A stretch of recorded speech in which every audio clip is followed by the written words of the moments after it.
solamente tengo 68, nadie más. Bueno, empezaremos con... entonces, el día de hoy nos vamos a ver lo que es la causal en epidemiología y el enfoque de riesgo, ¿ya?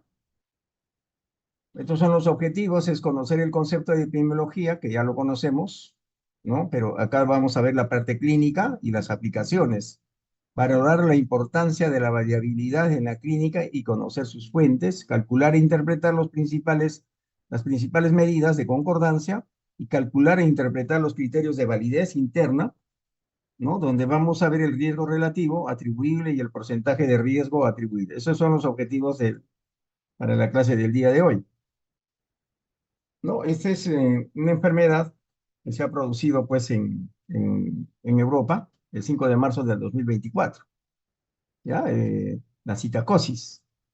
Como dicen acá en febrero del 2024, en Austria, Dinamarca, Alemania, Suecia y los Países Bajos notificaron a través del sistema de alerta precoz, ¿no? Que eso lo maneja pues prácticamente lo que es la OMS, ¿ya? Como ahí dicen acá sus iniciales, la SAP, de la Unión Europea un aumento de los casos de citacosis observados en el 2023 y a principios del 2024. También se notificaron 5 muertes, ¿ya? La citacosis, miren, como bien claro acá dice, es una infección respiratoria causada por la Chlamydia Drosophila pithaciti, ¿ya? Una bacteria que habitualmente infecta a las aves, ¿ya? Entonces, como ustedes ven, también esta es una enfermedad que de por vía aérea y contagiada por las aves. ¿Ya? Las infecciones humanas se producen principalmente por contacto con secreciones de aves infectadas, ¿ya? Y está principalmente asociadas a las personas que trabajan con aves, ¿no? Ya, llámese pues en las granjas, por ejemplo, ¿ya? La citasis es episótica. Una de las medidas aplicadas es el análisis de nuestras aves silvestres sometidas a pruebas de gripe aviar a fin de verificar la prevalencia de la citasis en dichas aves, ¿no? Acá, como ven, les mencionaba, la Organización Mundial de la Salud sigue vigilando la situación y se basa en la información disponible y considera que el riesgo que plantea este evento es bajo, ¿ya? Es bajo. Entonces, como ven, este es un problema que prácticamente ha sido controlado y es un evento bajo, ¿no? No hay mucha casuística frente a esto, a este problema que ha ocurrido a nivel mundial, ¿ya? Entonces nos adentramos en lo que es causalidad, ¿ya? Que el propósito fundamental, pues, de la epidemiología como ciencia es y será identificar, miren, identificar estudiando las principales causas que provocan, ¿ya? Principales causas que provocan, permiten o facilitan la ocurrencia de estos problemas de salud con el objetivo de ofrecer soluciones para evitar disminuirlos, eliminarlos, erradicarlos, según sea la naturaleza del problema, ¿ya? Y las posibilidades de actuar sobre ellos, mejorando así los indicadores positivos de la salud dentro de la población. Eso es lo que nosotros tenemos que percibir, ¿ya? Y por eso la epidemiología actualmente es base, como se les ha dicho, es base de la salud pública. Porque si nosotros no conocemos cómo se producen los problemas, no vamos a poder evitarlos, no vamos a poder disminuirlos, no vamos a poderlos eliminarlos, ¿no? O erradicarlos. ¿Ya? Porque lo que se quiere a la actualidad, pues, es trabajar en la parte preventivo-promocional para evitar, disminuir, eliminar o erradicar los problemas. Por ejemplo, en erradicados tenemos ya problemas como, por ejemplo, la viruela, tenemos ¿qué se llama? La polio. En proceso de erradicación tenemos el sarampión, ¿ya? Entonces tenemos algunas otras enfermedades eliminadas también. ¿Por qué? Porque por las vacunas y por todas las medidas preventivas que se está utilizando en la actualidad. Entonces, miren, los grandes desafíos pues de la epidemiología es ver los estudios de causalidad, ¿no? Porque a la actualidad pues es un tema controvertido, debatido, ¿ya? Entonces, miren, en esto de la epidemiología pues, ha tenido un desarrollo evolutivo como ciencia, ¿ya? Y antes el modelo de causalidad era el modelo de causas únicas antes. Antes se pensaba solamente que una sola causa era la que te producía pues el daño a la salud. Pero ahora ya no. Estamos pensando que no es una causa única, sino hay unas causas únicas y efectos. ¿Ya? Y hay que ver también las causas múltiples, ¿no? Que se está produciendo a la actualidad. Si ustedes analizan, por ejemplo, la diabetes no solamente tiene una sola causa, hay varias causas, ¿no? El estilo de vida, tiene, por ejemplo, que se llama la parte genética, ¿no? La parte ambiental, y también juega en esto de la información dentro de los establecimientos de salud. Entonces son múltiples causas, ¿no? Y todo esto te produce múltiples efectos también, no son únicos, ¿no?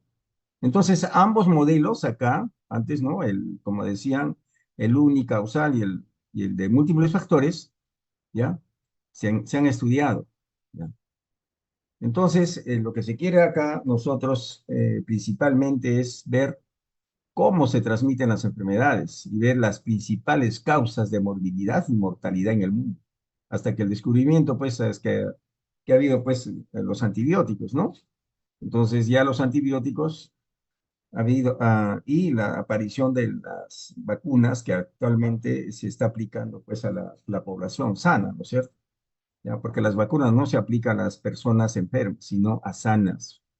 Entonces, de esa manera, protegemos a la población y evitamos que se enfermen, ¿no? Y asimismo, también dentro de esto, nosotros tenemos que ver las mejoras sociales, ya, mejoras laborales.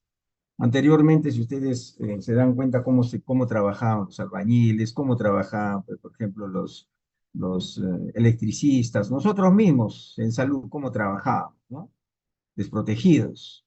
Pero ahora ya también hay mejoras en esto de la protección para la salud en el trabajador de salud y en todos los trabajadores, ¿no? En su campo. Entonces, de esa manera se ha visto muchas cosas y se ha incrementado, pues, la esperanza de vida, ¿no? Antes, por ejemplo, se vivía hasta los 50 años, ahora de esperanza de vida estamos llegando a los 70 y tantos años, en algunos lugares incluso llegan a los 75 años, cerca de los 80, ¿ya? Entonces lo que se quiere, lo que se está haciendo, lo que se está viendo ahorita es invertir el cuadro de la mortalidad, ¿no? Hay pocos mueren y la esperanza de vida, pues, bastantes, la población es mayor, ¿no?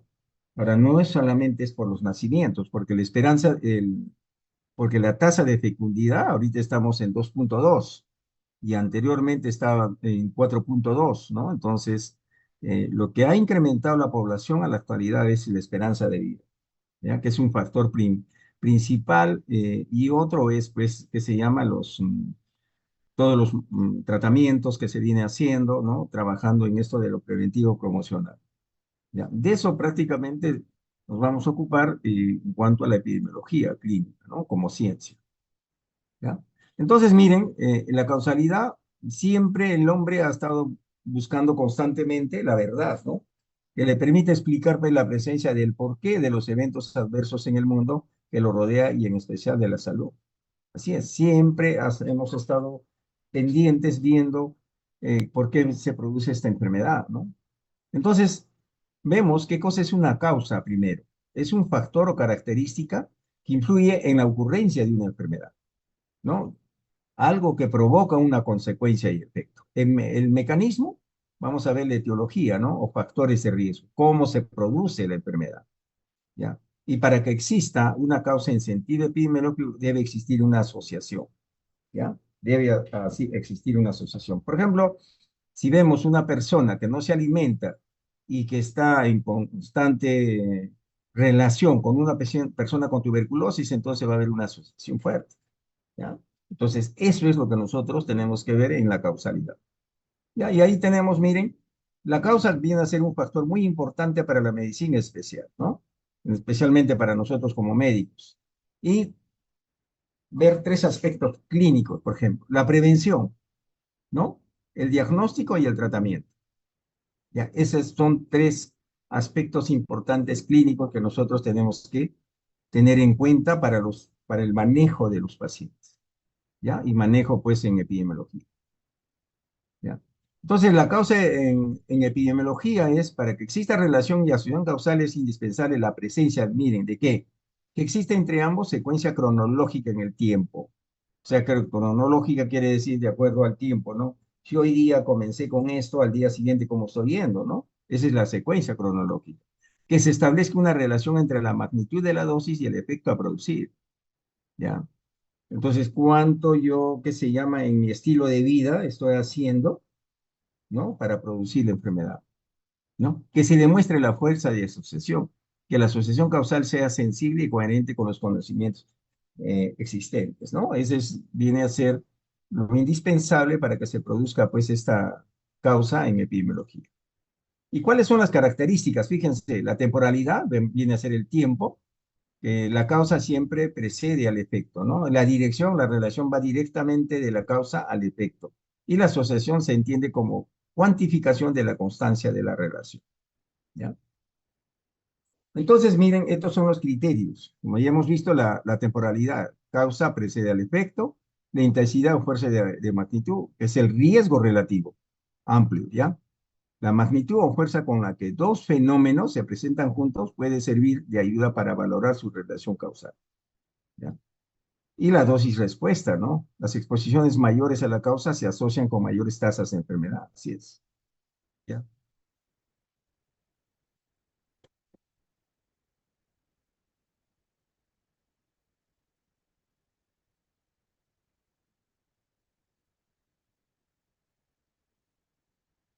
No, la dosis respuesta es como les decía, si hay personas pues que con una dosis pequeña se enferma, pero hay otras personas esas dosis pequeñas no hacen enfermedad, ¿no? ¿Ya? La reversibilidad, disminución de la exposición asociada con menores tasas de enfermedad, ¿ya? Y la consistencia observado repetidas veces por diferentes personas en lugares y momentos dados, ¿no? Que esto quiere decir que si una persona observa que está produciéndose eso y viene otra persona diferente y lo ve que es igual, entonces estamos que este criterio es consistente a lo que se está pensando, ¿ya? La plausibilidad biológica, de acuerdo con los conocimientos biológicos del momento, ¿no? Tiene sentido. Especificidad, una causa conduce a un efecto. ¿Ya? Ustedes se golpean, por ejemplo, el brazo, ¿qué te va a producir? Un dolor, ¿no es cierto? Y a veces te va a producir, de repente vamos a ver un golpe en el brazo, te va a producir una fractura, ¿no? Entonces, esa es la especificidad. Y en cuanto a la analogía, es una relación causa y efecto, ¿no? Ya establecida para una exposición o enfermedad similar, pero constituye una evidencia débil de causalidad. Es la analogía. Y la coherencia, la interpretación de las observaciones como relación causa y efecto no debe ser contradictorio con los hechos conocidos de la historia, ¿ya? Si yo, por ejemplo, digo, este tiene por esto, tiene tal diagnóstico, no después voy a contradecirme, pues, ¿ya? Decir no es esto o es aquello, ¿no? Entonces, a eso se refiere esto de la coherencia. Y el experimento, pues, se refiere especialmente a la evidencia experimental o semi-experimental de los efectos de la eliminación o de la actuación sobre el hipotético agente causal, ¿ya? Entonces, como ven, estos son los criterios de causalidad en cuanto a la causa y efecto, ¿ya? Ahora, los principios de causalidad, como ven, miren, principios, estamos viendo, es todo efecto tiene una causa y las mismas causas producen los mismos efectos. ¿Ya? Esto tuvo una máxima, pues, su máxima expresión a fines del siglo XIX como causalidad única, ¿no? Cuando se pensaba que solamente la enfermedad se producía por una causa única, ¿ya? En el 82, 1880, Koch, ¿no? Tiene sus postulados donde dice una causa concreta provoca como consecuencia una enfermedad. Y él pensaba en ese tiempo, pues, que se llama que el bacilo de Koch te producía la enfermedad de tuberculosis, ¿no? Pero viendo a la actualidad, pues ustedes se están dando cuenta que no solamente es el bacilo de Koch, ¿ya? El bacilo de Koch tiene otras componentes y otros factores que están haciendo que la enfermedad, que la persona presente la tuberculosis, ¿ya? Entonces, los modelos causales, vamos a ver esto de los modelos causales, que es importante para que ustedes conozcan bien esto. El modelo de Koch y Haley, ¿qué nos dice? ¿Ya? En Koch en 1882, como les hablaba de la tuberculosis, el microorganismo debe encontrarse siempre en los casos de enfermedad. El microorganismo debe ser aislado en cultivo, demostrando ser una estructura viva y distinta a otras. El microorganismo cultivado deberá ser capaz de producir la enfermedad, tanto en animales de experimentación. Es preciso recuperar el microorganismo a partir del animal identificado. A partir de esa teoría, se estableció las siguientes definiciones. Causa necesaria, aquella que debería estar siempre presente para producir la enfermedad. Por ejemplo, para que haya una tuberculosis, decían ahí, siempre tiene que estar el bacilo de Koch. Esa es la causa necesaria. Y la causa suficiente, aquella que con una sola presencia era capaz de desencadenar la enfermedad. ¿Ya? Pero ahora, en la actualidad, ya no se piensa eso, ¿no? Causa suficiente, están hablando acá. Y la especificidad de causa y efecto, esa causa solo podría provocar una enfermedad y esta solo ser producida por dicha causa. ¿Ya? No sé si han entendido hasta acá todo esto, lo que estamos hablando sobre el modelo de los modelos causales. A ver qué nos dice, a ver qué nos dice Cristian Raúl Pari Matos. Ahí has entendido esta jugada de juego de palabras, ¿no? Cristian Raúl Pari Matos.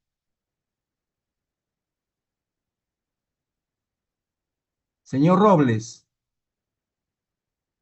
Sí, doctor, señor, sí se entendió las ya. palabras de causa. ¿Y ¿Cristian está o no está? Porque parece que es ingresado, pero no está presente, ¿ah? Ojo con esto, ¿ah? Seguimos entonces. Ahora tenemos el que hemos visto es el modelo de Koch-Henle. Ahora vamos a ver el modelo de Austin Bradford Hill, ya que nos dice, miren, que es aplicado también a enfermedades muy infecciosas. Acá ya están abriendo el abanico, ¿no? No solamente vamos a ver las infecciosas, sino las no infecciosas. Que dicen acá, la fuerza de asociación, ¿no? Medida con los índices estadísticos apropiados. Congruencia entre distintos observadores en distintos lugares, tiempo y circunstancias. Es lo que dicen pues los estudios de investigación que hacen, ¿no? Un estudio de investigación pueden hacerlo acá en Lima y el otro trabajo de investigación lo pueden hacer en Argentina, ¿no? Entonces hay una congruencia en estos distintos observadores, ¿ya? Hablan casi lo mismo, ¿no? Los resultados van a ser muy parecidos, ¿no? La especificidad de las causas, ¿ya? Las causas son específicas, ¿sabes? La temporalidad, el tiempo, ¿ya? Y gradiente biológica que en la relación es esto en cuanto a la dosis respuesta, ¿ya? Que esto no es igual en la dosis respuesta en el ser humano, ¿no? Por decir, hablando en números, del 1 al 10, muchas personas con una dosis de 3 de repente están haciendo enfermedad, pero hay otras personas con 3 no hacen enfermedad, ¿ya? Entonces, por eso les decía de que toda infección no es enfermedad. ¿Ya? Hay que ver de acuerdo a la dosis y de acuerdo a la respuesta de la persona o del huésped, ¿no? Y la plausibilidad biológica que confiere un valor considerable al hecho de que la aserción causa-efecto sea consistente con nuestros conocimientos sobre mecanismos de enfermedad. Eso es lo que nosotros podemos decir en la parte clínica, ¿no? Este paciente tiene esto, pero de acuerdo a la que se llama la parte clínica que nosotros estamos viendo, ¿ya? Y podemos sacarle la causa, sí, podemos sacarle la causa, ¿no? Coherencia con otros conocimientos, evidencia experimental y analogía con otras relaciones causales. Eso nos habla el modelo de Austin Bradford Hill, ¿ya? Tenemos también el modelo de Rosman, estos son modelos, como les decía, causales, que contemplan las relaciones multicausales. Acá ya está hablando de las relaciones multicausales. No solamente estamos hablando de una sola causa, sino varias, que es el más utilizado en epidemiología. Miren, fíjense, y define como causa a todo acontecimiento, condición o característica capaz de producir un efecto, ¿ya? Por eso dicen acá, ninguna de las causas es superflua, no exige especificidad, ¿ya? Una causa componente puede formar parte de más de una causa suficiente para el mismo efecto, ¿se dan cuenta? ¿Ya? Ahora, una misma causa componente puede formar parte de distintas causas de distintos efectos, así es. ¿Ya? Ahora, Dadas dos causas, ninguna actúa por su cuenta. El grado de interacción puede depender de otras causas componentes. ¿Ya? Por eso si nosotros, como decía la LONDE, lo vamos a ver más adelante, ahí nos habla bien claro, ¿no? De los cuatro componentes que tiene la parte acá, entre en juego pues la parte que se llama la parte genética, la parte ambiental, todo lo que es el estilo de vida, hábitos y el que se llama que se llama los servicios de salud. Y si nosotros descomponemos todas las causas, ahí vamos a encontrar todo esto, ¿ya? Por eso es que este modelo de Rosman es el más utilizado en epidemiología. Y ahí tenemos, miren, por ejemplo, en el hábito del tabaquismo, ¿qué nos va a producir? Cáncer de pulmón, ¿ya? Fíjense, en, enfisema pulmonar crónico, ¿ya? Nos va a poner para también poder arteriopatía coronaria, úlcera péptica, cáncer de vejiga, cómo influye también en el cáncer de vejiga. Y asimismo, pues, también la hipertensión arterial, hipercolesterolemia, la herencia genética, ¿no? Fíjense cómo realmente un solo hábito nos lleva a cuántos problemas de la salud, ¿ya? Y tenemos otro modelo, que es el modelo determinista, ¿no? En cuanto acá hablan de la conceptualización, refiere que son varias las causas que se presentan de un fenómeno de salud, enfermedad, por lo que se determina el principio de la multicausalidad, que es el concepto actual. Así es, miren, como ven, miren, acá como ejemplo lo ponen TBC, el factor psicológico, ¿ya? Las personas que, que van a tener TBC están pensando en su factor psicológico es venido a menos. Estilos de vida, no tienen una buena alimentación, ¿ya? Hacen pues un desorden de su vida. En el factor biológico, de igual manera, ¿ya? Tenemos el vacilo de Koch acá, el factor social, la discriminación que muchas veces tenemos. De repente no trabaja, de repente vive en un hacinamiento con toda la familia, ¿no? O de repente tiene, pues, que se llama, es un trabajador que continuamente está con otros pacientes que está con tuberculosis, ¿no? Y el factor cultural, que no tienen, que se llama, una buena cultura en cuanto a la protección de esto, ¿no? Entonces, fíjense el modelo de multicausalidad al principio. Y tenemos también otro método, que es otro modelo, que es el probabilístico, ¿no? Que en este modelo se utiliza la teoría de probabilidades y los métodos estadísticos relacionados con ella. Con esto se valora empíricamente, miren, una posible asociación causal. En epidemiología se utiliza el término factor de riesgo para indicar una variable que es considerada para ser relacionada con la probabilidad de que un individuo tenga enfermedad. El modelo probabilístico, miren, ¿qué me permite?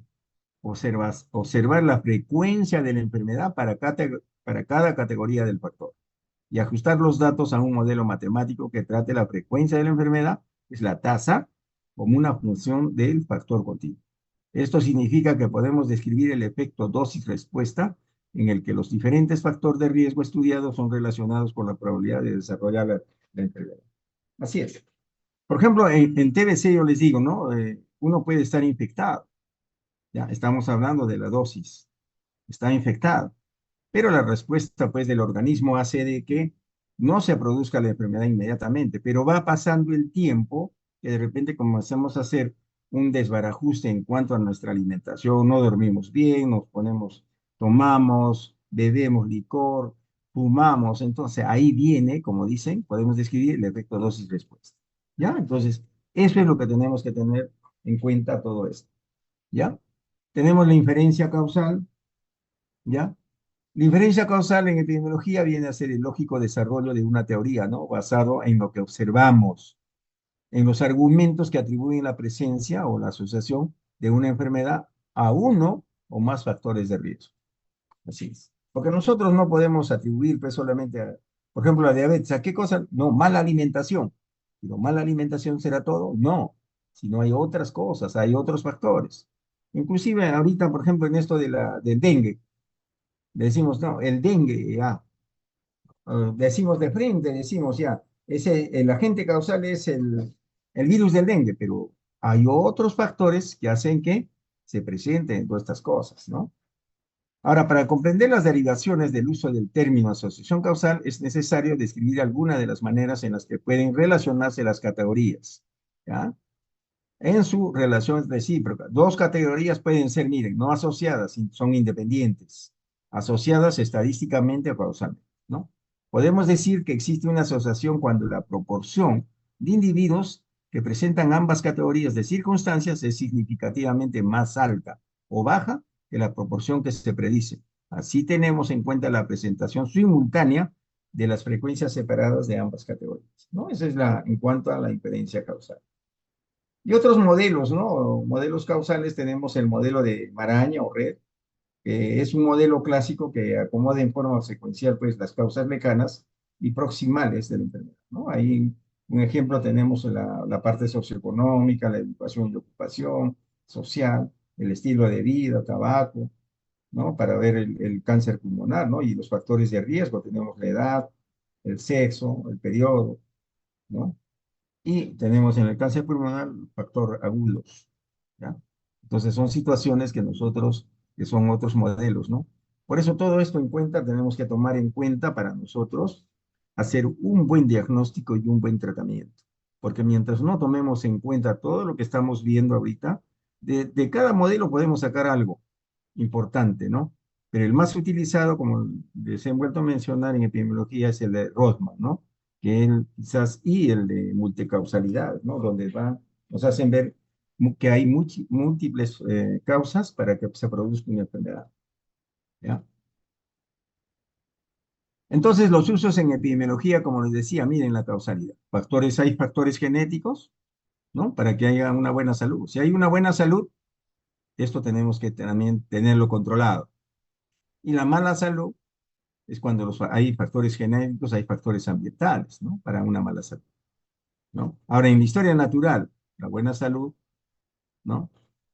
Hay de repente entra algún factor o dos factores, tres factores, hacen que se produzca la enfermedad clínica, ¿no? Donde realmente vamos a llegar a la muerte o a una recuperación, ¿no? Eso es lo que tenemos que tener en cuenta, todo esto en cuanto a la causalidad que estamos viendo, ¿ya? Ahora, nosotros, a la actualidad, ustedes han escuchado pues el término de la medicina basada en evidencias. Allá no es sobre supuestos, ¿no? Tenemos que basarnos en lo que vemos, ¿ya? Se llama a la integración, miren, de los mejores juicios disponibles con la experiencia clínica, ¿ya? Conocimientos fisiopatológicos y preferencias del paciente para la toma de decisiones del cuidado de la salud, ¿ya?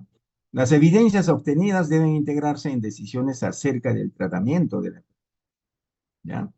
Por ejemplo, si viene un paciente, yo les digo así, o una comunidad que tiene, pues, por ejemplo, diarreas continuas, tenemos que ver, pues, qué está pasando con su agua potable, qué está pasando con qué se llama, con el recojo de basuras, qué está pasando con esto, con lo otro, ¿no? Entonces son situaciones que estamos viendo, observando, como por eso les digo, se llama integración de los mejores juicios disponibles con la experiencia clínica.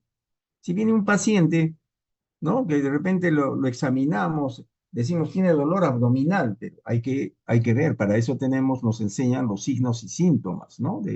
Entonces de repente en el lado derecho el paciente siente más dolor. Entonces estamos pensando de repente en un problema hepático o una litiasis biliar, ¿no? Entonces son situaciones, por eso les digo, esto es la medicina basada en, no podemos decir, pues sin tocarlo al paciente, sin observar, decir, esto tiene, pero de repente vamos y no es así, ¿no? Entonces tenemos que basarnos en algo evidente, ¿ya? Ahora, ¿se recomienda el uso de la medicina basada en evidencia? Sí, por varias razones, miren, porque puede constituir un marco de referencia eficaz para tener acceso a la literatura médica e interpretar, ¿ya? Puede adoptar bases objetivas. Puede servir como base objetiva para modificar la práctica de la atención de la enfermedad para cada caso clínico. Si ustedes se dan cuenta, a veces hay casos clínicos que no son todos iguales, ¿no? Entonces tenemos que dar diferentes tratamientos, diferentes manejos. Para eso se refiere. Ahora, ¿puede proporcionar un plan coordinado de la atención de la enfermedad? Así es. Porque nosotros, cuando diagnosticamos un paciente o con cualquier enfermedad, nosotros nos trazamos un plan de manejo del paciente. y vamos a coordinar en todo sentido, ¿no? Ahora, ¿puede permitir la identificación de áreas prioritarias de investigación adicional? También nos va a permitir, ¿ya? Por ejemplo, en TBC puedo conocer las áreas, pues, por ejemplo, de alto riesgo en tuberculosis. Entonces voy a comenzar a actuar, ¿ya? Puede facilitar la evaluación del proceso de atención de la enfermedad, indicando oportunidades para mejorar la calidad y eficacia también. Y puede identificar áreas donde se justifica la flexibilidad en la atención del enfermo. Entonces, esto es lo que se recomienda en la medicina basada en evidencias, ¿ya? Entonces, el ejercicio de la medicina basada en evidencias se evidencia en supuestos también, ¿ya? La experiencia personal del clínico es útil y necesario para completar información proveniente de la literatura médica. Ya es lo que realmente se ha visto pues en cuanto al COVID, ¿no? Al COVID-19. Aunque los conocimientos de las anormalidades patológicas subyacentes son valiosas para formular planes de diagnóstico y tratamiento. No bastan y pueden llevar a estrategias ineficientes de atención de enfermedades, ¿ya? Requiere la apreciación de los métodos usados en diseño y análisis de estudios clínicos. El enfoque sistemático de recopilación e interpretación de la información clínica habitual facilita tomar decisiones clínicas más congruentes y efectivas. Así es, cuando ustedes sepan, por ejemplo, diagnosticar un que se llama una litiasis vesicular, ya eso se les va a ir quedando y eso es algo habitual para ustedes. Paciente que viene con dolores, entonces de repente van a hacer los exámenes correspondientes, ya están viendo la congruencia que van a ir viendo y tomando decisiones clínicas, ¿ya? Ahora vamos a hablar de riesgo. ¿Qué cosa es el riesgo? Miren, el riesgo deriva de la palabra del latín serresecum, lo que corta, dice, derivado del verbo resecare, acto de dividir, cortar. Bueno, el riesgo es la probabilidad de peligro, generalmente con amenaza física para el hombre o para el medio ambiente, ¿no? Si nosotros, a ver, si nosotros hablábamos en cuanto al COVID, ¿cuál era la población que estaba en riesgo? A ver, ¿qué nos puede decir? Acá vamos a decir, Constanza del Pilar, Constanza, la señorita Constanza del Pilar. ¿Cuál era la población que estaba en riesgo? En el COVID, Así es. los adultos mayores y los que tenían problemas respiratorios. A ver, un favor. A ver, ¿qué nos dice Daniel Jesús Fuentes? Sí, doctor, las personas que con obesidad, los de tercera edad, ¿Estaban en riesgo o eran más susceptibles? bueno, son más susceptibles, porque Exacto. riesgo No son las personas que confundamos. están hacinadas. Así es. ¿Quiénes estaban en riesgo? Era toda la población del Perú. Por eso cuando sacaban la tasa de mortalidad, lo hacían entre toda la población. ¿Ya? Lo que ustedes están hablando es la susceptibilidad. ¿Quiénes eran más vulnerables y más susceptibles? Eran los de comorbilidad y los mayores de 65 años, ¿ya? Para que no tengan, no se confundan. Ahora, en términos conceptuales, en los estudios epidemiológicos, el indicador de riesgo podría ser referido al número de personas afectadas por una enfermedad determinada o el fallecimiento por esta enfermedad. Por lo tanto, estos indicadores señalan la especificación de la causa de una enfermedad o muerte. ¿Ya? Ese es el riesgo. Entonces, hablando de esto, vamos a ver qué es acá. El riesgo es la probabilidad que tiene un individuo o grupo de sufrir, o grupo de personas de sufrir un daño. Esta puede aumentar con la presencia de factores que pueden ser identificables, ¿no? Siendo el factor de riesgo, miren, siendo el factor de riesgo cualquier atributo o característica, se hace referencia a la probabilidad de algún resultado adverso, ¿no? Ahí hay el factor biológico, factores psicosociales, políticos, culturales, factor ambiental, factor relacionado a la atención de salud, factor económico, factores conductuales. Todos estos factores juegan, pues, en situaciones de riesgo para la salud de la población o del individuo. ¿Ya? El riesgo en epidemiología equivale a efecto, ¿no? Probabilidad de ocurrencia de una patología en una población determinada, expresada a través del indicador paradigmático, ¿no? Por ejemplo, yo les digo, en cuanto ¿qué se llama? Por ejemplo, a la enfermedad puerperal, ¿quiénes son los que más, qué se llama, están en riesgo? Las mujeres, que se llama mayores de 15 años, ¿no? ¿Por qué? Porque son aquellas que ya tienen, pues, que se llama, eh, están en actividad sexual, ¿no? Y tienen hijos, todo eso. Entonces, por eso le digo, son poblaciones, ¿ya? En cuanto al COVID, era una población general, ¿ya? Por ejemplo, la tos convulsiva, ¿cuál era la población que estaba mayormente en riesgo? La población menor de 1 año, ¿no? Entonces, por eso le digo, son situaciones que nosotros tenemos que ir conociendo poco a poco, ¿ya? Actualmente, miren, el 98% de los casos de viruela símica, miren, detectados desde mayo, eso fue hace 2 años atrás, corresponden a hombres que tienen sexo con hombres. Esa es la población de mayor riesgo, ¿ya? Esa es la población que tiene riesgo. Los que tienen sexo con hombres, ¿ya? Detalló Tedros Adhanom, ¿no? Entonces, por eso les digo, ¿qué es el riesgo? De las personas que tienen sexo con hombres. Esa es la población. No, en cuanto a la epidemiología, el concepto de riesgo, no solo el elemento negativo de peligro de daño se valoriza, más el aspecto operativo de la probabilidad de ocurrencia de algún evento. Por lo tanto, también se puede referir como algo positivo, ejemplo, posibilidades de cura recuperación, ¿no?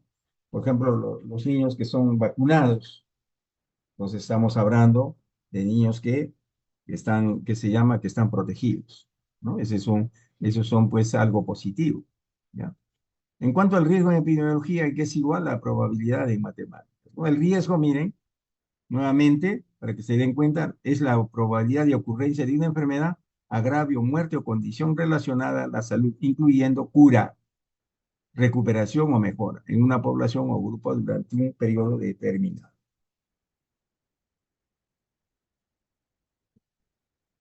Entonces hablamos de factor de riesgo ahora, que es un atributo de un grupo de población que presenta mayor incidencia de una enfermedad o agravio de la salud en comparación con otros grupos definidos por la ausencia o menor exposición a tal característica, ¿ya?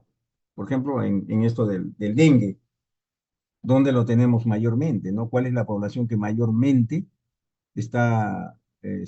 tiene mayor riesgo? Porque están en la selva, ¿no? Porque hay muchos factores en ellos que se juntan, ¿no? En cuanto en epidemiología, hay que identificar, dice, los atributos, las propiedades o factores que permiten reconocer grupos menos vulnerables, ¿ya? En relación a un cierto problemas de salud, en la medida que tal conocimiento es directamente útil para la implementación de medidas de prevención del riesgo y promoción. ¿Qué hicimos, por ejemplo, en el COVID? Identificamos, ¿no? ¿Cuál era la población, ¿ya?, de riesgo que era más vulnerable? Estamos hablando de vulnerabilidad, de riesgo y vulnerabilidad, ¿no? Identificamos los mayores de edad y los que tenían comorbilidad. Entonces, ¿qué se hizo? Se hizo pues la parte preventiva, ¿no? Las vacunas, porque por eso ellos se vacunaron primero. Entonces, ¿qué estamos haciendo ahí? Estamos haciendo la prevención primaria, ¿ya? Por eso, para eso me sirve esto del factor de riesgo en epidemiología. Entonces, tenemos el factor de protección también, que es el atributo de un grupo con menor incidencia de un determinado trastorno en relación a otros grupos definidos por ausencia o baja dosis de tal factor. Como les decía, ¿no? En el COVID, ¿no? Había gente que no se ha enfermado, ¿no? No ha presentado en la enfermedad. Entonces, estamos hablando de un factor de protección también. Entonces, acá tenemos algunos conceptos que vamos a irlos conociendo poco a poco. Tenemos el factor de riesgo, que es un atributo característica que otorga al individuo un grado de susceptibilidad para sufrir ese daño o contraer la enfermedad, ¿ya? Grupos de alto riesgo, que es el conjunto de personas en las que hay varios factores o niveles que están por encima de la media población, ¿ya? Por ejemplo, en tuberculosis hay áreas de alto riesgo en tuberculosis. ¿Por qué? Porque ahí encontramos una mayor cantidad hay una población de pacientes con tuberculosis, no tienen una buena alimentación, no tienen, o sea, viven en hacinamiento, entonces son grupos de alto riesgo. Lo mismo que está pasando, por ejemplo, en el VIH-Sida.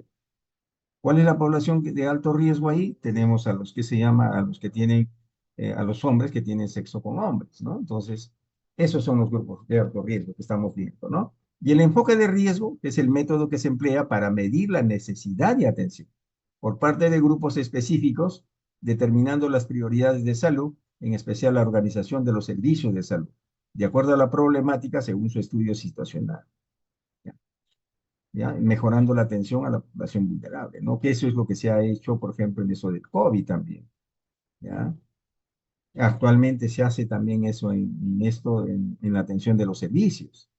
Por ejemplo, los adolescentes tienen una atención muy diferenciada a comparación de los de tuberculosis, ¿no? Los de tuberculosis también ustedes han visto quizás en Virgen del Carmen, el servicio está apartado, ¿no? Justamente por eso, ¿ya? El riesgo en salud pública, que es la condición característica detectable por la persona, población y el ambiente que se asocia a la probabilidad de desarrollar una enfermedad, ¿ya? Es el riesgo de salud pública. Acá, por ejemplo, como un ejemplo, es por ejemplo, si es una población que construyó, por ejemplo, lo que pasó en Chosica, en la torrentera de Guaycaloro, ¿no? Que ellos construyeron sus casas dentro de la torrentera, ¿no? Prácticamente aledaña a la torrentera. ¿Qué pasó? Es una población pues, que ha estado en riesgo en cuanto a la salud pública, ¿ya? Y estas son las etapas de las estrategias de riesgo, ¿no? Es identificar el riesgo, definir personas o grupos expuestos, estimar la magnitud, a cuántas personas, distribución del riesgo, identificar factores relacionados o asociados a ellos, establecer medidas a tomar frente a situaciones de riesgo, elaborar un plan de acción frente a todo esto, priorizarlos según las necesidades y distribuirlo para el uso adecuado. Esas son las etapas de estrategias del enfoque de riesgo. Son, como ven acá, 6. Y los usos del enfoque de riesgo, fíjense, ¿ya? Ahí es predecir la incidencia de la enfermedad, o sea, predecir los casos nuevos que se pueden presentar de enfermedad. Estimar estimaciones de las necesidades de atención de servicios de salud, así es. Seleccionar y aplicar aplicación de intervenciones. Porque nosotros no solo vamos a aplicar acciones a como vengan, ¿no? Sino hay que identificar toda la situación para nosotros, de acuerdo, hacer un diagnóstico situacional y de acuerdo a eso, actuar, ¿ya? Aplicar intervenciones. Planificar y dirigir para mejorar las coberturas y a la vez la referencia de pacientes, ¿no? Las coberturas. Tenemos que, por ejemplo, porque es ahorita un plan que se ha hecho con esto del CIS, ¿no? Atención universal en salud. Pero no se llega a coberturar. ¿Por qué razón? Porque hay muchos factores. Hay factores, por ejemplo, económicos, factores geográficos, ¿no? Todo eso hace que haya problemas en esto de la planificación, ¿no? Por eso, importante los usos del enfoque de riesgo, ¿ya? Causalidad, el hecho de que los factores de riesgo predigan las enfermedades. No necesariamente equivale a decir que las causen, sino predecir el riesgo, ¿ya? Diagnóstico, hacer un diagnóstico. Los conocimientos sobre el riesgo pueden ser útiles para el diagnóstico en situaciones en las que el factor confiere un riesgo sustancial y la prevalencia de la enfermedad está aumentada por hallazgos clínicos, ¿ya? Y la prevención, su eliminación de riesgo en la enfermedad pueden utilizarse para prevenir la enfermedad. Como ven, miren, eso es los usos del enfoque de riesgo, importante si nosotros lo asumimos, importantísimo, ¿ya? ¿Y cuáles son las medidas de asociación? Cuando se habla sobre la incidencia de la enfermedad, o sea, los casos nuevos, en una población estamos hablando sobre el riesgo absoluto, ¿ya? De las personas que se enfermaron en esa población, ¿ya? ¿Y podemos compararlo? Sí, podemos comparar, ¿ya? Entonces, acá para eso vemos las medidas de asociación, las cuales son indicadores epidemiológicos que evalúan la fuerza con que la enfermedad se asocia a un determinado factor que se supone es la causa, ¿ya? Se conoce como medidas relativas de riesgo. También se tiene riesgo relativo, razón de tasas de incidencia, odds ratio, razón de prevalencias, ¿no? Estas son las medidas de asociación. Y las medidas de impacto potencial es el riesgo atribuible y fracción etiológica del riesgo, ¿no? Esas son las medidas actualmente que se vienen utilizando. Entonces, las medidas de asociación reflejan, pues, miren, la fuerza con la que un factor de riesgo se relaciona con un resultado, ¿ya? Y las medidas de impacto potencial señalan la contribución de un factor determinado a una enfermedad en personas que están expuestas a él. ¿Y cuál sería el beneficio de las acciones preventivas relacionadas a la enfermedad? Lo del impacto potencial, por ejemplo, nosotros cuando, en esto del COVID, ¿no? Lavado de manos, la mascarilla, que jugó un rol muy importante en esto de la cadena epidemiológica, ¿no? Entonces, ahí estamos midiendo prácticamente las medidas de impacto potencial, y aparte de eso, las vacunas, ¿no? Que son acciones preventivas, ¿ya? Específicas, ¿no? Entonces, la comprobación del tipo de asociación, fuerza de asociación, dice que es la magnitud con la que aumenta el riesgo a desarrollar un efecto cuando se presenta una exposición. Así es. Si nosotros vemos nomás en cuanto al cáncer de piel, entre más exposición al sol, vamos a tener un mayor efecto, ¿ya? Mayor efecto, ¿no? El incremento, asociación, el evaluar, acá como dicen el RR, riesgo relativo, riesgo absoluto, ¿ya? Y esto es la frecuencia que estamos viendo, ¿no? Acá, como ven, ¿ya?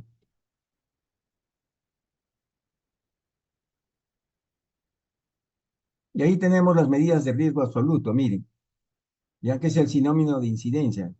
El riesgo absoluto es el número de casos nuevos que se presentan en la población expuesta. Por ejemplo, lo que está pasando en el COVID. ¿Cuántos casos nuevos tenemos? Ustedes lo han visto. Diariamente se está haciendo la monitorización. ¿Cuál es la población expuesta, no?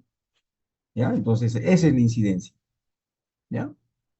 Entonces, y el riesgo relativo, que fíjense qué cosa es, la incidencia de un grupo de personas expuestas, miren, a un factor de riesgo sobre la incidencia de un grupo no expuesto a ese factor, ¿ya? Es utilizado en estudios prospectivos, ¿ya? En estudios prospectivos, experimentales o de corte, donde se estima la incidencia del efecto, ¿ya? El riesgo relativo es la razón de, fíjense. Ahora, esto nos indica cuántas veces más se enferman o mueren los individuos expuestos, ¿ya? Si la razón resulta igual a la unidad, miren, si la razón resulta igual a la unidad, significa que no existe relación entre ese factor y la enfermedad. Pero si la razón es mayor a uno, la asociación será más marcada mientras mayor sea su valor, mayor probabilidad a desarrollar la enfermedad, ¿ya? Entonces tenemos ahí el riesgo relativo, incidencia de expuestos, ¿no? Entonces estamos acá viendo el resultado de los enfermos que estuvieron expuestos. Ya, por ejemplo, vamos a hablar del cáncer de piel, ¿no? Los que estuvieron expuestos al sol. Y la incidencia de casos nuevos de que los que no estuvieron expuestos al sol, ¿no? Entonces, estamos hablando de expuestos y no expuestos. ¿Ya? Ahora nos preguntamos, ¿cuántas veces más probable es que las personas expuestas contraigan la enfermedad en comparación con las no expuestas? Lo que nos quiere dar a entender, pues, cuántos se pueden enfermar acá en los expuestos y cuántos en los no expuestos, ¿no? Y eso se hace una comparación, ¿ya? Y ahí vemos, pues, la tabla de uno. Si es mayor que uno el resultado, entonces quiere decir que la asociación es mayor, ¿ya? En cuanto al riesgo relativo, nos indica la fuerza de asociación entre la exposición y la enfermedad, que es lo que le estaba mencionando, ¿no? Y por lo tanto es una medida de efecto útil para los estudios sobre la etiología de la enfermedad. Entonces, sobre él, ya, sobre la causa de la enfermedad. Y en cuanto al riesgo atribuible, que es la parte del riesgo global, ya relacionada exclusivamente con exposición al factor de estudiado, siendo esta la proporción de eventos que pueden ser evitados si el factor de riesgo fuera eliminado, ¿no? Entonces, riesgo atribuible es igual a riesgo de incidencia de expuestos, ya estamos viendo del riesgo de incidencia de expuestos menos riesgo de incidencia de no expuestos. Es el riesgo atribuible. ¿Ya? Entonces tenemos acá un factor y en menos el otro factor, y ahí sacamos, y ahí tenemos el riesgo atribuible. No sé si está bien comprendido hasta acá.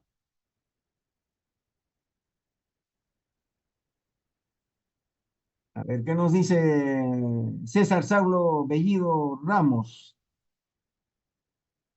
Mm, Está claro hasta acá, Todo, ¿no? sí, todo claro, doctor. Ya, gracias. Entonces continuamos. Entonces, en la fracción etiológica de riesgo o riesgo atribuible porcentual ya es otra cosa que vamos a ver. ¿Qué es importante en salud pública? Pues indica, miren, que si seguimos controlando la exposición a factores, serán prevenibles el mayor porcentaje de casos. Entonces, acá tenemos la tasa de incidencia. Vamos a ver el riesgo atribuible porcentual, ¿no? La tasa de incidencia, primeramente vamos a sacar de los expuestos, ya hemos visto, ¿no? Menos tasa de incidencia de no expuestos. Todo esto entre la tasa de incidencia de expuestos también, ¿ya? Que viene a ser, ¿ya? Entre la tasa de incidencia de expuestos por 100, ¿no? Entonces ahí tenemos acá tenemos la fórmula, como dicen, A más B para encontrar la tasa de incidencia y B más D, ¿ya? Entonces ahí tenemos prácticamente esto, todo esto, como han visto las fórmulas adelante, lo vamos a referir acá, ¿ya? Entonces, ¿en qué aplicamos el enfoque de riesgo? Incrementar coberturas en servicios de salud, ahí vamos a aplicarlo, en mejorar sistemas de referencia y contrarreferencia de pacientes, porque hay pacientes que vienen al establecimiento y hay pacientes que salen del establecimiento también, ¿ya? Modificar factores de riesgo, acciones de prevención, reorganizar sistemas de atención de salud, capacitar personal de salud, promotores de salud y agente comunitario, enseñar el autocuidado personal y familiar, diseñar política de salud en estudios, esto también se aplica en estudios de causalidad en población expuesta. Esas son las aplicaciones del enfoque de riesgo, por favor, ¿ya? Y esta es una tabla tetracórica, pues que si nosotros queremos a aplicarlo a todo esto, lo que hemos visto, todas las fórmulas, y ahí la tenemos, miren. La tabla tetracórica, el resultado de expuestos, los no expuestos, ¿no? Y el total. Y ahí tenemos el riesgo relativo, ¿no? ¿Cómo es? A más C. A más C. Estamos hablando de los expuestos, ¿no es cierto? Y B más D, ¿ya? Y en el riesgo absoluto tenemos, ¿ya? Riesgo atribuible, perdón, ahí tenemos A más C, A más C, y B más D, riesgo absoluto. Ahí tenemos, miren, relación de consumir alcohol y riesgo de morir por cáncer hepático en mayores cáncer hepático. Ahí tenemos, ¿ya? Los que no consumen, los que consumen. Ahí tenemos la incidencia total, ¿ya? Y el riesgo relativo sería, ¿no? Acá el resultado más veces mayor ¿no? A lo que se piensa. Entonces, la interpretación de los resultados de todo lo que estamos viendo, como ya les decía al inicio, cuando es el riesgo relativo es igual a 1, el factor causal no tiene causa. Si el riesgo relativo es mayor que 1, el factor estudiado conlleva un aumento de la probabilidad de la aparición del enfermedad. Y si es menor que 1, es un factor de protección, ¿no? Ese factor no conlleva a una disminución de la probabilidad de aparición del enfermedad. Nuestro resultado fue RR, ya como, entonces hay una probabilidad de N veces más de tener la enfermedad, si mayor que 1, ¿no? La respuesta. Y este es el riesgo relativo, que es el impacto que produce el factor, también es la interpretación, el riesgo atribuido porcentual, ¿no? Este riesgo atribuido porcentual indica que si seguimos controlando la exposición serán prevenidos el 0%, el 0 por 0 de los casos, ¿no? Es un indicador de impacto de la exposición. Ahora vamos a ocuparnos de lo que es el pronóstico. ¿Qué cosa es el pronóstico, no? Es una predicción del curso del futuro de la enfermedad después de su inicio, ¿ya? Es importante evitar la expresión de pronósticos vagos cuando es innecesario y de pronósticos de certidumbre cuando inducimos un error, ¿ya? Ahora, el pronóstico de la enfermedad puede describirse para la historia natural de la enfermedad cuando ésta es tratada y concluimos que el pronóstico de la enfermedad sin intervención médica se denomina historia natural de la enfermedad. El término curso clínico se ha utilizado para describir el pronóstico o evolución de la enfermedad que ha sido objeto de atención médica y es tratada para alterar la historia natural de la enfermedad. Estamos hablando de curso clínico, ¿no? En cuanto a la enfermedad. Un momentito, por favor, ¿ya?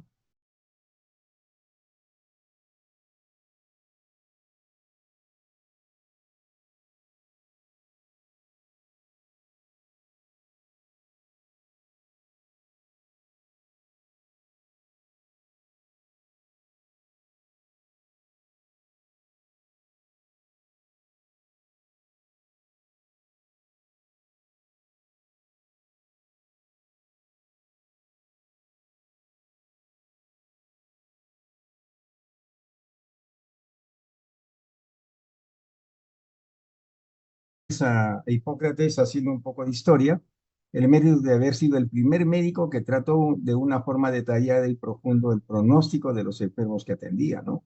Una de las partes más importantes de la colección hipocrática habla extensamente sobre este tema, concediéndole una gran importancia al pronóstico del que decía, ¿no? Me parece que lo mejor que puede hacer el médico es preocuparse de la capacidad de prever, añadiendo que el médico puede predecir la evolución de una enfermedad mediante la observación de un número suficiente de casos. Así es, miren, si yo, por ejemplo, a un paciente que viene a mi establecimiento y que se llama, pido un examen de glucosa y me sale que se llama con 120 de glucosa, entonces le empiezo su tratamiento. No solamente le voy a dar el medicamento, sino comienzo a darle todo lo que es una educación sanitaria. Ahí voy a predecir la evolución de la enfermedad. Este paciente no se va a complicar. Ya, ese es el pronóstico, esa es la predicción que nosotros tenemos que ver.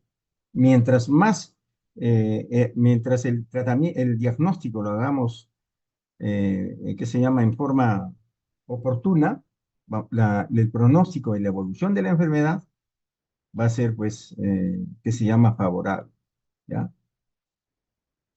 Entonces, estos son los factores del pronóstico, por ejemplo. En primer lugar, el pronóstico de una enfermedad depende de su diagnóstico exacto y completo, que eso es importante. Porque si nosotros no hacemos un buen diagnóstico, no vamos a dar un tratamiento completo, ¿ya? Por eso es importante, fíjense, los factores. Otros factores dependientes del paciente, como la edad, el sexo y el estado de salud previo, las enfermedades que padece, la herencia, el nivel cultural, la exposición y posibilidades de cooperar con el tratamiento. Esos son otros factores. Si es un paciente que me va a cooperar y va a colaborar con su tratamiento, él mismo, entonces vamos a tener un buen pronóstico. Pero si es un paciente, en TBC falta, en TBC ocurre, por ejemplo, pacientes que no toman el tratamiento, dejan 3, 4, 5, 5 de tomas, 6 tomas, ¿qué se llama? Irregular el tratamiento.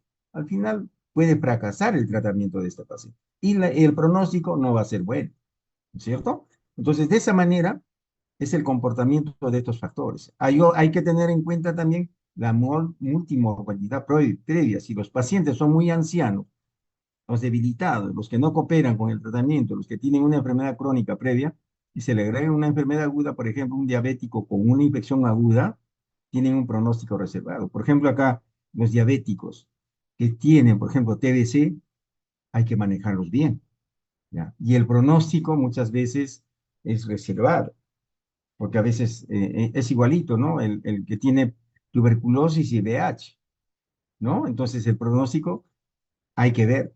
Por eso les digo, ¿no? Son factores del pronóstico. Importante que conozcan también todo esto. Los médicos y pacientes piensan sobre el pronóstico de diferentes maneras. Por ejemplo, el médico desea conocer el curso general de la enfermedad que padece el paciente. Los clínicos desean conocer hasta el mayor grado posible el pronóstico en un caso determinado. ¿Ya? Ese es. No, el riesgo y pronóstico. El riesgo y el pronóstico describen fenómenos diferentes. El riesgo, qué, qué describe? Es la fase que es objeto de un recuento. Es el inicio de la enfermedad, es decir, condiciones de probabilidad de presentar una enfermedad. Es el riesgo, ¿no? Y el pronóstico son aquellos que predicen el curso clínico de una enfermedad. Se efectúa un recuento de una serie de consecuencias, ¿no? Que es el pronóstico, ¿ya? Donde incluye, pues, la muerte, complicaciones, discapacidad y sufrimiento, ¿ya? Por eso es importante, les digo yo, a todos ustedes desde ya, el diagnóstico es importantísimo, ¿ya? Pero el diagnóstico hay que seguirlo, pues, desde sus antecedentes que tiene el paciente, ¿ya?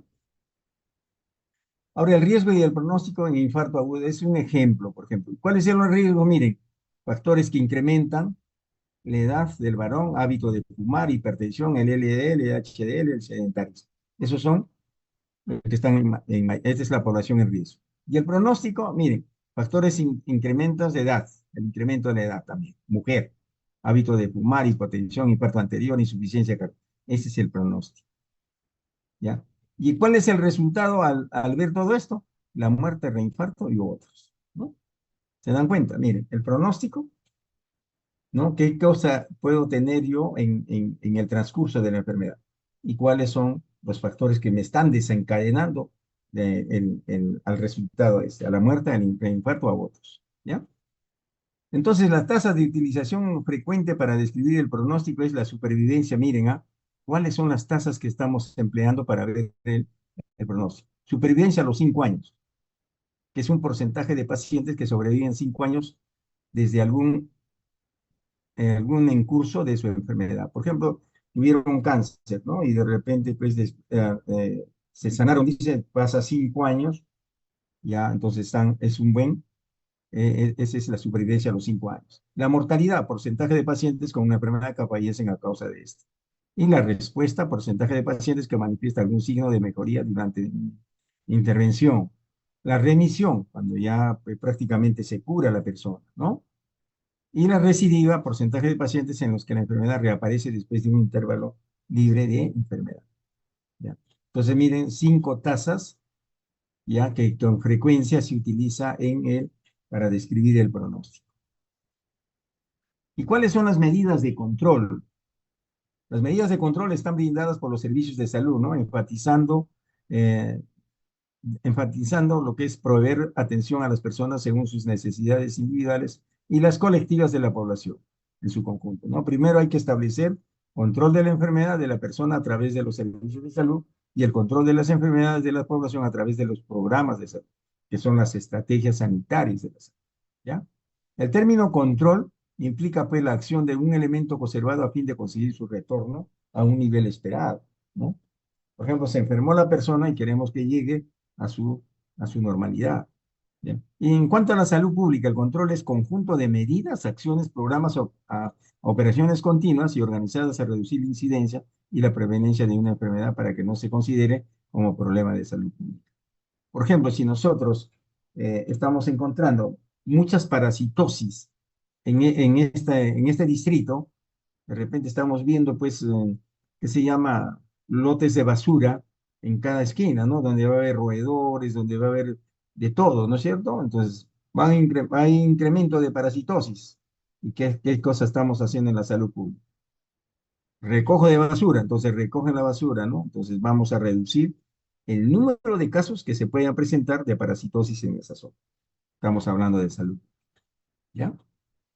Ahora, ¿cuáles son los escenarios donde se opera el control? Escenario epidémico, consiguiendo rápidamente una curva descendente y retornar a los niveles esperados, ¿no? ¿Qué es lo que se está haciendo, por ejemplo, ahorita con esto del dengue, ¿no?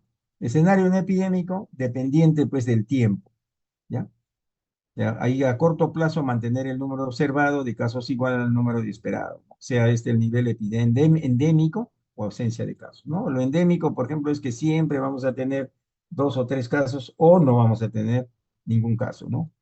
Y en el largo plazo implica pues la reducción del riesgo de enfermar en la población, reducción de la incidencia a niveles que no presenta un problema de salud pública. Es lo que estamos haciendo a largo plazo, el problema pues del dengue a la actualidad. Y para esto, pues, tenemos la curva endémica, ¿no? Que en la cual nos ayuda a medir, que es la representación gráfica de las frecuencias diarias, semanales o mensuales de la enfermedad en estudio, ¿no? Realizando coordenadas, indicando el eje de las X, la variable tiempo, y en el eje de las abscisas las frecuencias, ¿no? Las cuales se pueden colocar en números absolutos. Y ahí tenemos, miren, el tiempo. Estamos viendo en enero que hemos tenido, ¿no? Como ahí subiendo, por ejemplo. Y lo que tenemos acá en la abscisa, ¿no? En la curva ascendente representa la fase de crecimiento de la epidemia. Cuando, acá, así. Ya, y el punto máximo que puede ser alcanzado en forma natural o bloqueado por intervención, que es el punto máximo. Por ejemplo, de repente, en este mes, entre abril y junio, hubo aquel máximo. Ahí está, ¿no? Es el punto máximo. Y la curva descendente es la parte de la declive y baja de la epidemia, ¿no? Acá estamos hablando, ya, bajó, ¿ya? Ahora, el corredor o canal endémico, que es una representación gráfica de frecuencias también de la enfermedad, diseñado sobre coordenadas donde el eje de las X representa el tiempo y las coordenadas de la Y indican las frecuencias, siendo esta la otra forma de por ahí identificar la tendencia epidémica, ¿no? Este corredor endémico también se acompaña de otras 2 curvas, de las cuales contienen valores máximos y mínimos a través del tiempo. Ahora, el canal endémico, miren, expresa gráficamente la distribución típica de la enfermedad. durante un año, visualizando la tendencia estacional, ¿no? La tendencia estacional ustedes la conocen, ¿no? Verano, invierno, otoño y primavera, ¿no? Entonces, el comportamiento esperado de la enfermedad en las 52 semanas. Para esto ustedes tienen que conocer cuántas semanas epidemiológicas tiene el año. 52 semanas, 3 días, ¿ya? Esas son el tiempo en cuanto al año, las semanas epidemiológicas. ¿Ya? Y de acuerdo a eso vamos a analizar la situación epidemiológica de la enfermedad. Por eso ahí se llama ¿por qué se llama por semanas? Expresa la siguiente tendencia al canal endémico, mira. La curva endémica o nivel endémico es la línea central del gráfico y representa la frecuencia esperada promedio de casos. La límite superior umbral IP es la parte superior del gráfico que representa las frecuencias esperadas máxima en cada una de las tiempos. Cuartil superior, desviación estándar. Límite inferior, nivel de seguridad. ¿Ya? El corredor o canal endémico es el rango de la variación esperados en cada unidad de tiempo. Y zona de éxito es la franja delimitada. Zona de seguridad, de igual manera, zona de alarma y zona de epidemia. Estas se grafican las tres medidas. Y ahí tenemos, miren, ¿se dan cuenta? Estamos viendo el canal endémico de las IRAS, de infecciones respiratorias agudas. Fíjense, ahí tenemos la X y la Y, ¿no? Ahí tenemos, a ver, ¿qué nos dice? Acá tenemos la parte segura, la verde que César, a ver, Celinda María Teresa, el color verde, ¿qué vendría a ser? Las más seguridad, ¿Ah? doctor. Zona de seguridad. La zona de éxito es la celeste, la zona verde, la zona de seguridad, la zona de alarma viene a ser la amarilla y la zona epidémica toda la roja. Ya, eso es lo que nosotros tenemos que ver y eso lo vemos en el canal endémico, ¿no? Por ejemplo, ahorita en el dengue, si nosotros nos ponemos acá y comenzamos a verlo, vamos a ver cuándo más o menos hemos tenido el incremento de casos, justamente viendo esto del canal endémico. ¿Ya? Bueno, creo que hemos terminado esto. Espero que les sirva bastante esto que hemos conversado el día de hoy, porque es algo importante en la cual nos ha dado a entender muchas cosas en cuanto a la medicina, en cuanto a los casos, ¿no? ¿Qué dicen ustedes? ¿No? Bueno, vamos a pasarles lista, ¿ya?